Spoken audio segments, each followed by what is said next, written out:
All right, welcome back. This is now episode 7 of the Bat, Fox, and Flux Tavern. This week we're talking about skills. Very wordy, lengthy topic.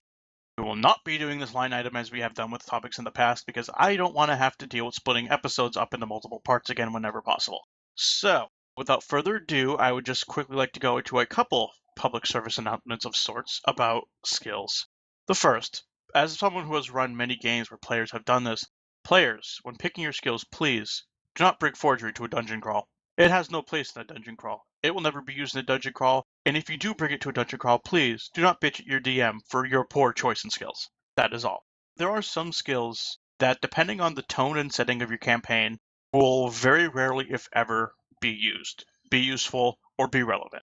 So always talk to your DM about exactly what kind of campaign you're doing. A good DM is more than happy to explain as much as he can without revealing the plot that he wants to unfold for you all, so that you could, not just for your own character's fluff, but pick mechanical things that will work good for your campaign. If he happens to mention there's a lot of undead in your campaign, then bringing people that have skills against undead is usually a useful thing to do. Picking your spells accordingly becomes much easier if you know what sort of enemies are common in that world, especially for a ranger. Oh, rangers, when they know what's common, they love a DM because then they can pick their favorite enemy and not worry about wasting it, which is unfortunately something that happens if there's not a lot of communication at the very beginning of a campaign before it even starts between someone playing a ranger and their DM, because they may pick favorite enemy skeletons, then they won't find a skeleton till level 20. And it'll be like the one lone skeleton that takes like 2 seconds to kill without favorite enemy, and you feel like you've wasted your first favorite enemy. So bear that in mind as a player, that sometimes some skills are simply useless in the game. Some skills are just useless, period, in my opinion. Some skills can definitely considered very useless. I rarely learn to write other languages. I've never found a use for appraise myself. Appraise I found is useful if you're doing the rare merchant campaign or any sort of political campaign where wealth is important. Appraise becomes useful then, but those are two very specialized type of campaign settings where a certain type of skill set is required that differs from your generalized D&D campaign or dungeon crawl. Another PSA, and it's kind of the flip side of the coin of the first PSA, as a player who has picked a skill that it's a fairly basic skill, something like you have knowledge, let's say nobility or knowledge local, or you have forgery, and you go into a normal campaign, one that you know isn't going to be a dungeon crawl. Dungeon masters, please don't just say that because you didn't plan for it, that my skill is not being used. At least put it in once every couple of levels. Just something simple that I can do. Like if I have forgery and you didn't plan for forgery, every now and then just make the option of forging our passports or travel papers if we're going on a boat and don't want to pay for it. Just every now and then. I mean, that's just my little announcement to DMs. That just because you didn't plan for a skill when you designed your campaign doesn't mean you can't use it. So be conscious of what skills your players do take. And if the skill can be made to work in the setting, just do that extra 5 minutes of work it will take to find a spot where they can use their skill. Because that's all it really takes. It takes 5-10 minutes at most to figure, okay, someone took forgery, someone took knowledge nobility. I can work something in here where that skill will come in handy and they'll feel happy they brought that skill along. Don't just put them down because they picked a skill that you don't like to use as a DM. And without further ado, our PSAs are now done. Let's get into the meat of skills. Who would like to try and say what actually is a skill? Who wants to try and define what skills are? I think the simplest way to put it is a skill is a roll you make in or out of combat to do something special other than attack. I would expand on that to say something skillful, something that requires training, prior knowledge, familiarity, experience. Not everyone's a good climber. I mean, everyone knows how to climb, which is where the idea of skills that can be used untrained comes for. But not everyone can say disable a trap, which is where the idea of trained only skills come in, such as disable device. Untrained skills are ones that anyone can use. They won't be as good as someone who's trained in it, and that training could represent many things, especially in the sake of climb. Climb could be someone who just lives in an area where they have to climb around rocks and stuff a lot, or they used to paint things for a living, like tall buildings, plaster buildings or something, and they had to climb up on top of the scaffolding to do that, or maybe they just like climbing around on mountains and shit, because that's just what they do, because it's there, as it were. That's just one of the many things that kind of training can represent. With trained skills, it's a little more specific. If you have a trained skill and you want to kind of in fluff explain how you got that trained skill, it's usually something that was either taught to you or something you've spent time refining as a skill purposefully. Usually as part of your class. Usually as part of your class. Knowledge skills, especially if you're a spellcaster type or like a cleric or something, that usually represents sort of an actual formal education. Sometimes it could be an informal education, like if you have knowledge nature, that could just be as a result of living in nature for a long time. You just pick up and learn things. And that's really generally what skills are, is they are skills you have picked up as an individual over the course of your lifetime prior to the start of the campaign. Skill checks are usually just a simple d20 roll. If you have the skill, you add your modifier for the skill. You add your ability modifier that's relevant to the skill. Every skill has an ability modifier associated with climate, strength, knowledge, intelligence, etc. If you pass the target number, you perform the skill. If you fail, then you didn't do it right.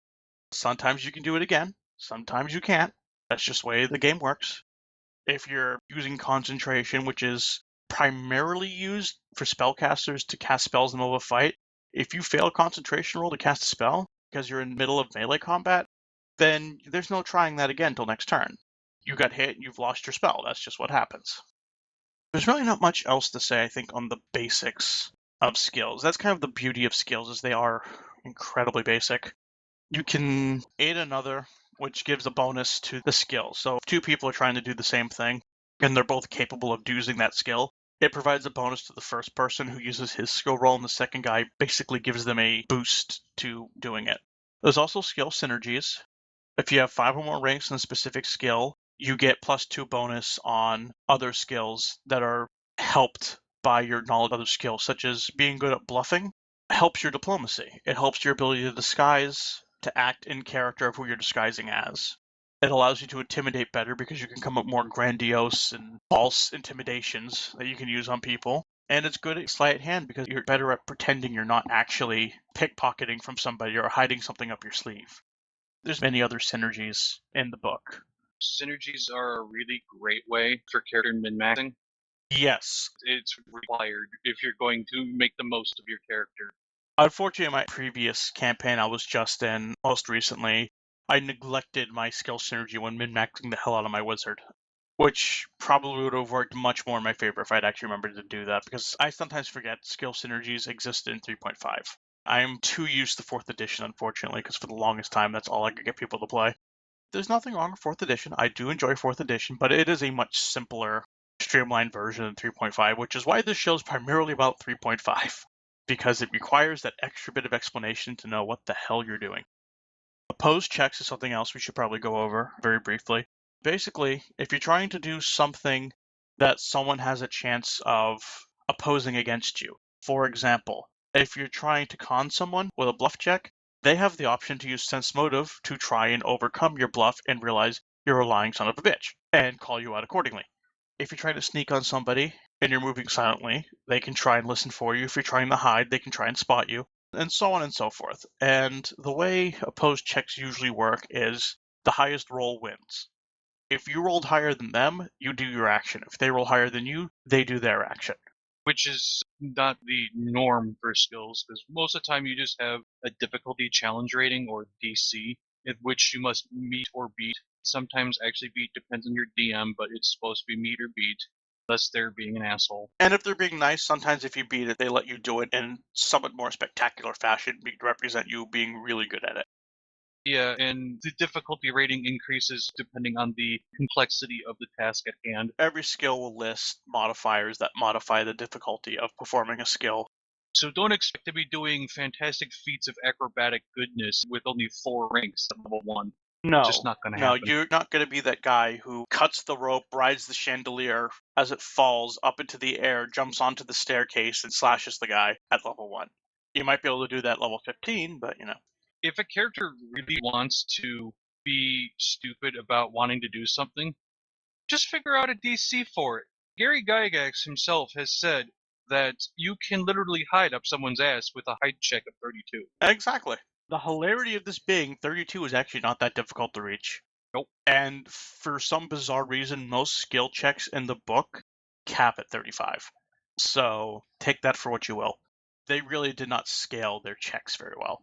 I think it's around level 10, you pretty much get to the point where you can pretty much do every skill check without a roll. When you can. Yeah, when you can, which is another thing that skills does, which is the idea of if you're skilled enough that your modifier for that skill, plus 10, meets or exceeds the DC for a skill, and there are no extenuating circumstances preventing you from doing this at your leisure, you can simply do the skill. If you have all the time in the world, you can take 20 instead of 10, which means it assumes you rolled a 20. And you can It definitely just do it. takes you a lot more time to do it. It takes you a but lot more time because you're being especially careful and slow and making sure you don't screw up. Usually you don't take 20 on things unless it's like a crafting skill or a knowledge skill. Very rarely do you take 20s on climb or things like that because usually you're in too much of a rush to take 20 if you're doing a climb check. Unless you're being stealthy and no one knows you're there yet and you're not on any sort of a timetable, you might take 20 on a climb check to sneak into something. But usually speaking, if you're in a hurry, but you're not actually in a hurry, such as you're not actually in combat or you're not trying to actively run away from things, you can usually take 10. Generally, taking 20 is 2 minutes, and taking 10 is a standard action. I think that more or less covers everything that someone needs to know about skills before they go looking into what each skill is and whether or not they need them. That's essentially how skills work. Every time you level up, you get to add points to your skills. A good min-maxer will always invest the maximum amount of points into any given skill, which makes leveling up your skills so much simpler when you just know at first level you got, say, you're a bard, you get 6 plus intelligence modifier times 4. So let's say your intelligence modifier is 2. You get 8 skill points times 4. Think of that as 8 skills you can max out. Every level you'll get 8 skill points. Is 8 skills you can, again, max out to the next number. That's usually how I do skills. It's how most people do skills. It's very simple to keep track of, and it'll make your skills that much better. You'll be a little more specialized than someone who doesn't max out his skills, but you'll be better at all those skills. Which is why I always find intelligence is a very important skill regardless of class. What skills you can take are based upon your class. There are class skills and cross-class skills. Ranking ranks and cross-class do take up 2 skill points for every 1 rank. And if you're multi-classing, it gets really complicated because the class that you are leveling up determines what is your class and cross-class skills. It depends on how you multi-class. We should preface that. Well, no, it's quite literally, it's if you're fighter for your first class and you multi-class into sorcerer, when you get your skill points for leveling up, you're getting them as a sorcerer, and you must follow the class skills and cross-class skills for sorcerer for that level. A pain in the ass for multi-class, and you really got to pay attention to it. Unless you're doing a prestige class. Prestige class, it's different. All skills of all your classes are class skills when you do a prestige class level up, which follows my rule of thumb for multi-classing. Always prestige class, don't actually multi-class. You should only multi-class if it is required, absolutely required, to prestige class. And I think we can now just start kind of line iteming skills. Most important skills that every party needs to have somebody trained in or somebody with a high enough skill that they can use it well untrained. In my opinion, the absolute 2 top of those are spot and listen. Spot and listen sound like they're simple, sound like you can maybe do without them. Spot and listen keeps you from being ambushed in the middle of the night. Most DMs will have you do a watch order at night when you're camping out in the middle of nowhere. And they will roll on a table while you're doing watch for each watch. And on that table is the chance that you will get attacked, that something else might happen, or whatever. Having somebody with high spot or high listen, or even both if you're lucky, on each of those watches is essential. Or at least on whatever you feel is the most dangerous watch, if you only have one guy who's really good at it. That, I feel, are the 2 simple, most important skills that at least one character. I would slightly amend that with one being slightly less important, but almost just as important, of search. Search, though, I think falls under the secondary in the sense that every party should have search, and the rogue should be the one who has search. There are 2 people who benefit greatly from search. Rogues and rangers. To a lesser extent, druids, but I really don't count them because rangers do it better. Rogues and rangers need search. That allows rogues to find traps, rangers to find tracks. Another good important skill is diplomacy. If you're going to be interacting with people, and some of these people may or may not immediately like you, then you need diplomacy. Except if you're in a dungeon crawl, which then diplomacy is kind of useless. Yeah, except you're in a dungeon crawl, or, again, we're getting into very specialized campaign settings. If you're in a sort of campaign setting where one character or all the characters has some form of official notice that pretty much gets them the support they need wherever they go. If you're doing something where they're the envoys of the king throughout the entirety or majority of the campaign, and that envoy of the king letter pretty much gets them through all doors that would normally require diplomacy to get through, then you can kind of do without someone who's taken diplomacy as a skill. But again, that's a very specialized setting. You have to check with your DM to see if that's the route he's going or not. So that's why I kind of put beneath spot and listen is search diplomacy. Bluff can be very handy, especially if you need it on your charismatic face character. They should have both bluff and diplomacy, in my opinion, because bluff will make diplomacy better, and sometimes you just have to lie to get your way through trouble. Another really important one is open lock. Oh yes, open lock, definitely. Definitely on tier 2 there. As that's definitely a party must. So's disable device, in my opinion. Especially disable device, because Every rogue needs disable device. you need to have a rogue that has disabled device. If your rogue does not have disabled device, your rogue has done something wrong. That is where I say you have my permission as a DM at that point to slap your rogue around every opportunity you have until he levels up that skill. Decipher script, also very useful. That one, I believe, Decipher script only has 2 classes that can use it. Yes, rogues and wizards. Either your rogue or your wizard should have Decipher script. Frankly, if your wizard doesn't have Decipher script, I'm going to be a little worried. It's okay for the rogue not to have it. Rogues might not necessarily be trained in strange, arcane, mystic writings of yore, but your wizard damn well better know how to read those. That's the source of magic right there. If your wizard can't read the source of magic, your wizard sucks. Other useful skills, gather information. Again, you're not in a campaign where information is a useless commodity. You need gather information because that is your primary source outside of role-playing of getting new leads, new adventures, and information in general. Heal, always have heal. There is a limit to what healing spells can actually do. That's where heal comes in. Long-term care, heal skill. Short-term care, healing spell. That's how it works. Also, if your healer is kaput and dying, the heal skill allows you to stabilize your cleric to keep them from dying. When your cleric dies, so shall the party. Because potions are expensive. Yeah, potions are prohibitively expensive in 3.5. I never buy potions in 3.5. It's much easier to heal or to rest than to actually use a potion and buy potions. Because for whatever reason, they're really expensive high-end magical equipment for some bizarre reason. Move silently, very useful for a rogue. I would put that on tier 2. If your rogue cannot move silently, your rogue's going to die eventually. It may not be today, it may not be tomorrow, but without move silently, your rogue is screwed eventually. And you will have a very, very hard time getting positioned for backstabs without move silently, or without hide for that matter, but hide to a lesser extent. Move silently is just always important, even if you're not a rogue, because there are some situations where you need to sneak around not to be heard. And if you're heard, you're going to die. Hide doesn't really help with that. Only move silently. I don't really know why. Hide is good if you're not moving. If you're moving, you need move silent. Profession, I would consider not second tier really, but I'd put that in the third or fourth tier. Profession lets you do is in those long-term campaigns where there's a lot of downtime, where you have to kind of explain what your character's doing in your downtime. Profession lets you do is have a job. Something you do when you're not out with the guys killing zombies and sorcerers and wizards and liches and things. And that allows you to make money in that downtime, which can be useful.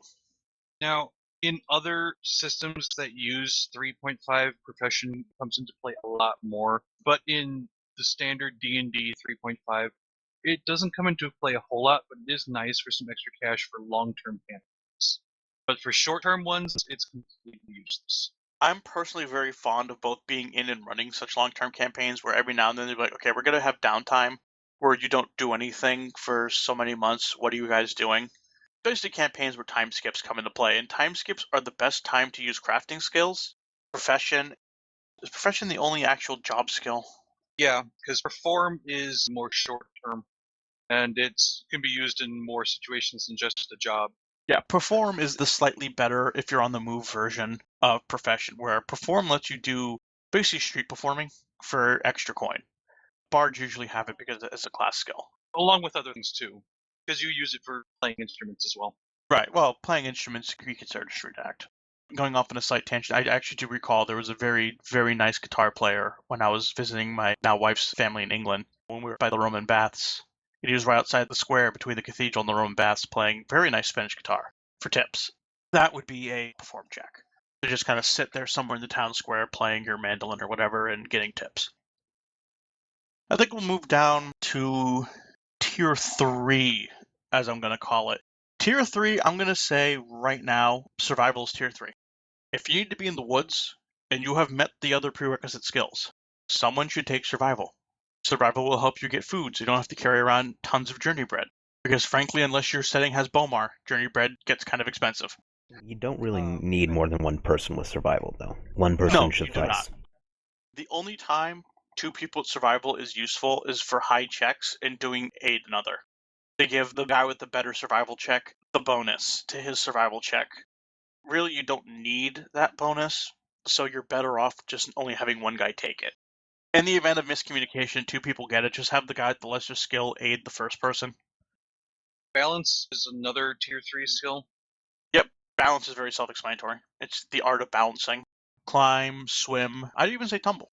Tumble is a little less self-explanatory than the others. Tumbling is being able to sort of duck and roll through things. It's actually very handy for moving through combat. I believe you can move 3 spaces in combat with a tumble, and with a successful tumble check, you don't provoke an attack of opportunity. Tumble's also good for when you fall.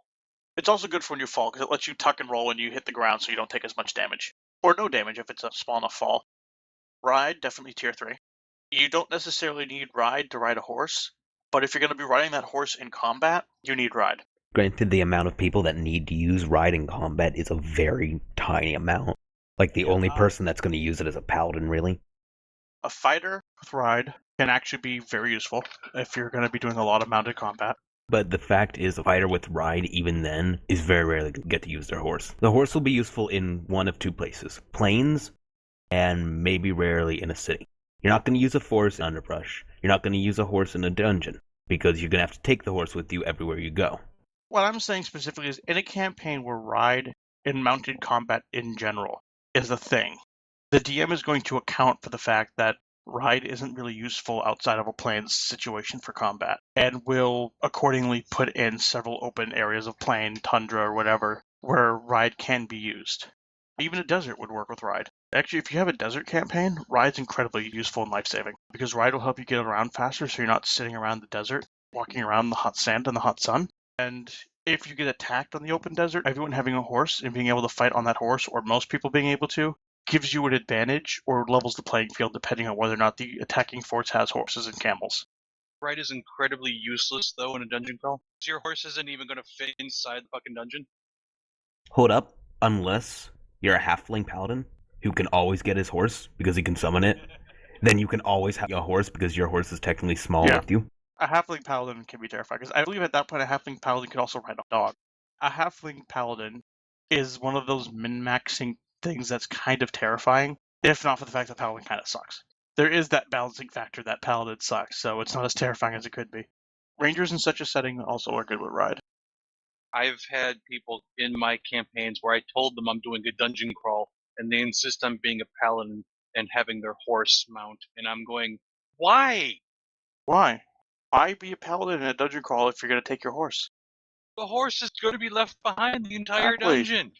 Can't fit in the doors. If you're going to be in a lot of wide open areas where horse combat's useful, a ranger on a horse can be terrifying because of mounted archery. You don't think of this, but mounted archery was a terrifying thing when it was invented in historical senses. I mean, mounted archery is half of what made the Mongols so terrifying as a horde in the days of Genghis Khan. In D&D, it's no less terrifying. You have all the range of a bow and all the mobility of a horse combined. All you have to do is be able to make those ride checks so that you can actually aim your bow steadily. Do that, and you are terrifying because you can just circle strafe things to death. Knowledge Arcana is also another very important skill that at least one party member needs to have. Yes. Knowledge Arcana I would put at tier 2. So is Knowledge Religion if you're a religious class, and Knowledge Nature if you're a druid. Those 3 knowledges are required. Knowledge Arcana, you really need that for just about everything magic related. Knowledge Religion becomes entirely important if you're a cleric, and if you have any with deities from anything from last week, you need Knowledge Religion. In fact, Knowledge Religion is something that you would just be taught as a religious class in general, and same with Arcana for arcane classes. If you're any sort of formal taught arcane, you were probably taught knowledge arcana. If your wizard or sorcerer does not have arcana and your cleric does not have religion, you screwed up your character creation. You need to fix that. Sense motive, I would say, is another tier 3. You don't really need sense motive, which is why I put it on tier 3, but it's handy to have nonetheless if you can spare the skills for it, because it helps you avoid getting lied to. It's not a be-all, tell-all. I have seen plenty of campaigns where sense motive is used horribly out of context. All sense motive really lets you do is tell, is this person lying to me? Or is this person trying to trick me in some way? And even then, in order to have a low enough DC at low levels to pass that kind of a check, you kind of have to have some understanding of the character you're speaking to know whether or not this is something that they would truthfully be saying normally. So there are limitations on it, which is why I don't rank it higher, but it's still useful. Spellcraft, another one of those specialized things. If you're a wizard, a sorcerer, anyone who casts spells, spellcraft is very handy to have. When you use a spell for counter spells, there's a spellcraft check involved there. Spellcraft, I know, is also used for identifying spells when they're used against you, which is also incredibly important for counterspelling. Because counterspelling is a little retarded in 3.5, as we'll get to when we get to magic. Essentially, to give you sort of the Cliff Notes version, you have to know the spell that's being used against you, and under normal circumstances, you have to then cast the exact identical spell as a readied action. So you have to know they're going to cast a spell, what spell they're going to cast, and before they make their move, prepare the same spell as a counterspell. Counterspelling is kind of stupid. Thankfully, there's an actual spell that lets you just counterspell as a spell, but it's much weaker and more limited in what it can and can't do. You can also use spellcraft to decipher a scroll without using read magic, which is a handy alternative if you, for whatever reason, didn't take read magic. Intimidate, a good tier 3 choice, especially for very strong characters.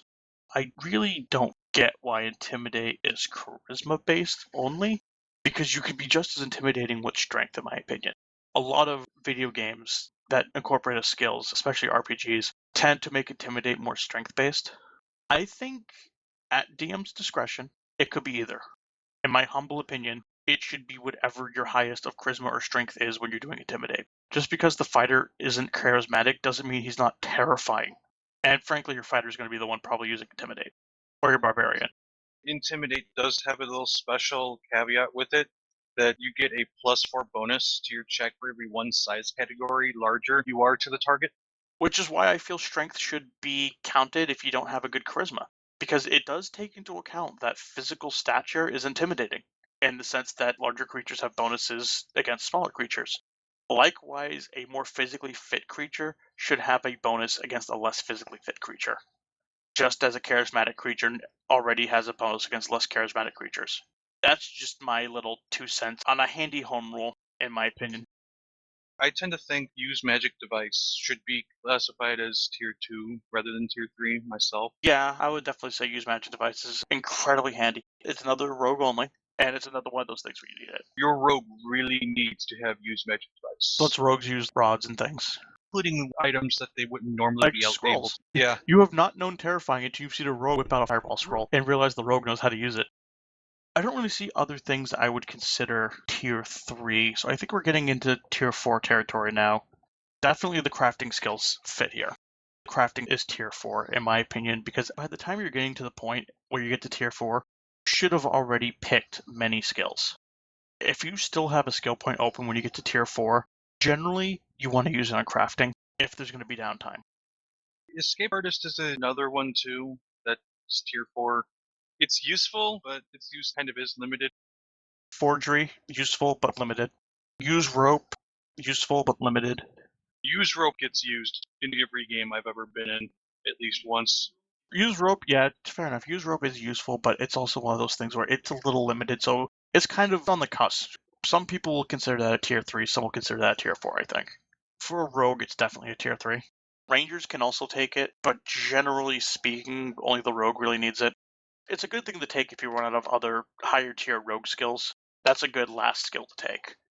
The lesser knowledge skills, as I like to call them, tier 4. Cover handle animal yet? Because I'd put that around here, unless you're in a very specific campaign. Yeah, handle animal, definitely tier 4. Yeah. Or unless you're a druid or ranger who's planning on making a lot of use of wild empathy. Yeah, pretty much any skill that's useful but in a limited specific situation, I consider tier 4. The knowledge skills, the crafting skills, use rope, appraise, sleight of hand. Which can be useful, but unless you're playing a thief rogue build, it's not really going to come in handy. No, and not a lot of people like to play the Thief Rogue build because the Thief Rogue build does kind of have story elements that tend to conflict with a more heroic party. If you're playing a less than heroic party, by all means, have a Thief Rogue and the party will love you because of all the extra income you'll bring in when you're off wandering about. But if you're playing a very goody-goody party, then don't. If you have a paladin in your party and you're trying to use sleight of hand for thieving, it's not going to end well. This again is why I love 4th edition's version of the Paladin, and to an extent Pathfinder's version of the Paladin, as Flux has explained to me. I've never played Pathfinder, Flux has. Being able to be a different alignment. You can have Paladins that are chill with stealing. In fact, you can essentially have a Paladin of Thieves in 4th edition. I will bring up one thing for sleight of hand. Unless you have one of those super DMs who do it, and they're very cool to play with, your DM's probably not very likely going to track what each NPC has in their pockets at a time. So, sleight of hand is going to be used in very specific situations. If you're a smart DM, like me, if you know someone has sleight of hand and you know they have the intentions of stealing, be it because they told you or they're actually making stealing thing, you will quickly roll a random table. And by the next session, you will have a random table of useless pocket change that every NPC has potential of having. So whenever they want to pickpocket, you just do that. I always have that table every game I ever DM because you never know, it might come in handy. Because your party might decide to slay that random person. I have played in plenty of groups where the party devolves into kind of Skyrim logic, murder everyone who doesn't agree with us. I've had parties devolve into bandit raid parties, so I just keep that table on hand at all times. I've had a party that literally turned into pirates at one point. They were supposed to take a ship somewhere to help with a war. Halfway along the journey, they got bored, said fuck it, stole the ship, and started pirating along the coast. And they turned into Barbary Corsairs. They're just sailing along the coast, attacking settlements and shipping. And then they retired in the country that got taken over because they didn't go and help it, because the guy who took over was cool with them. It essentially turned borderline evil, the new dictator of the country that they were supposed to save was kind of cool with giving amnesty to pirates.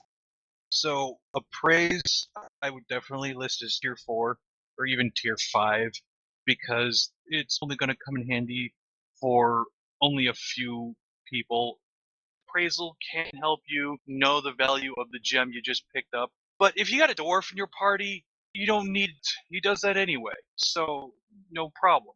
Yeah, I kind of don't really have a tier 5 myself. Tier 4 for me is every skill that's only useful in specific context. That's the very specialized skills as tier 4. That's how kind of I look at it. Very generalized and important are tier 1 and 2. Tier 3 is more specialized or just generally useful but not as useful as higher tier. And tier 4 is just the stuff that you don't normally take unless you know you're going to need it. Let me make an addendum here that'll save us a lot of time when we start doing other books. Tier 4 should also include any skill given by a supplemental book. Your DM is very rarely going to use them, and you're very rarely going to use them unless your class has it as part of their thing. Even then, very few classes, even in supplemental books, really make use of supplemental book skills. Although there is a skill that is in the DMG, and it's only for werewolves. Natural born or werewolves who have learned how to control their shifting ability. Yeah, there is essentially a werewolf transformation skill in DMG. Because a natural hazard of adventuring is you might get turned into a werewolf, or a werecat, or a were-rat, or many various subsets of were that existed in 3.5. Many hazards, and some of these hazards confer skills to control these hazards. If you're lucky, because this will completely override the normal penalties associated with it, if you're lucky, you'll get turned into a vampire just as the master vampire is murdered, so you don't get subservient to the villain. And you'll get all the bullshit that comes with being a vampire without really caring about the effective character level adjustment because you're already in the middle of the session. That's kind of things I notice. When you gain a higher effective character level, it really only impacts you at character creation.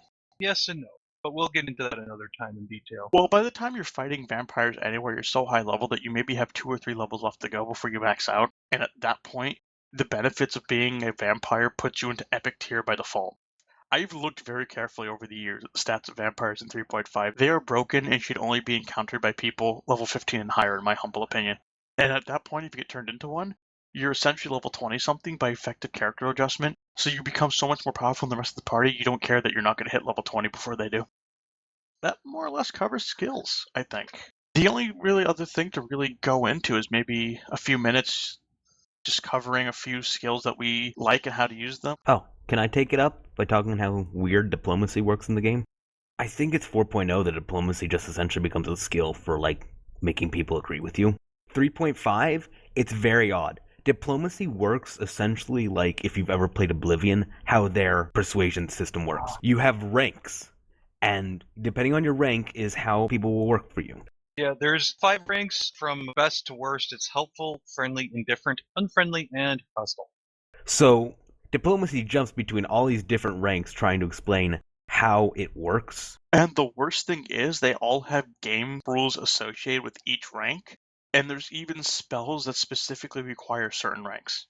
And every single one of those is important to keep track of. Although it's very easy to just defer to how 4.0 does it, where diplomacy is essentially persuading people. In fact, when 3.5 first came out, I remember this, I was in middle school. I did my first ever session of a D&D game. Unfortunately, this was a campaign that would only go to last 3 sessions because our dungeon master was out sick from school for the next month, and our electives changed after that. And when he ran it straight off, 3.5 had been out for maybe less than a year, I think. And he ran diplomacy exactly how 4th edition eventually did it years later. And every DM I've had since then, even before 4E came out, has always done the same thing. Screw keeping track of those things. Diplomacy just works if it works. Yeah, even I have been guilty of doing that because the way the book does it is a pain in the ass. No one but the strictest of rule Nazis even wants to keep track of that stuff, let alone keeps track of it. So don't feel bad if you run a 3.5 game and you really don't want to bother with the whole indifferent, unfriendly, friendly, hostile, whatever bullshit. No one in the history of 3.5 has ever come up with it. No, I don't even think people in 3.0 came out because 3.0 had the same system. I don't think they did in 3.0 either. I think in 3.0, in the book, the system was the same, but no one ran it that way. So since 3.0, no one has run it since it was in the book. I've had to run it when I was in an official capacity of being a RPGA DM, but I never ran it when I wasn't being in an official capacity because it fucking sucked. I will give one thing, though, for anyone who thinks, I'll just persuade my DM to not use the diplomacy system for 3.5. 3.5's diplomacy system does have some benefits. Once you get a person to friendly, they will always be friendly unless you try diplomacy again or do something to anger them. So, if you get someone to really like you, you won't have to make any other diplomacy checks like how you would in 4.0 to keep persuading them. Once you have them persuaded, you have them persuaded until you make them angry. Well, again, that's where house rules come in. Every game of 4.0 that I played, the DM just hasn't worked that way. Once you've persuaded the dude, you've persuaded the dude. Because no one wants to do a diplomacy system that requires constant checks or constant micromanagement. Every DM and player I have ever encountered just wants diplomacy to work in the simplest way possible. Have I persuaded this guy? Yes. Okay, he's persuaded now. He's not going to go and change his mind randomly without reason. The only time I've ever come across a DM running the actual book listing for diplomacy is in a political intrigue campaign. I can see that being interesting in that sense, yeah. That's specifically designed to take full effect of the 5 different attitudes. I've been in a couple intrigue campaigns where they do the usual house ruling version and it still kind of works. But even then, that's kind of specialized in the sense that they had their own sort of built-in rules or system that we weren't privy to on keeping track of who was doing what we said because we convinced them with a diplomacy check and was still going to backstab us later and who wasn't. I think they pretty much just had a sort of a plot in mind, and certain parts of the plot were semi-immutable unless you did something amazing to stop it ahead of time. And I think that's usually how most of my intrigue games worked up behind the scenes. I know for a fact they didn't keep track of the different shit. I think that's kind of a good place to stop right there. I really don't have anything else to say on skills. Any of you guys got anything to say on skills before I actually go ahead and start doing my ending spiel? No, it was good to break up skills and feats because it would just take too long to cover both. Feats will probably follow a similar format, I believe. So next week, look forward to another non-linear format for it.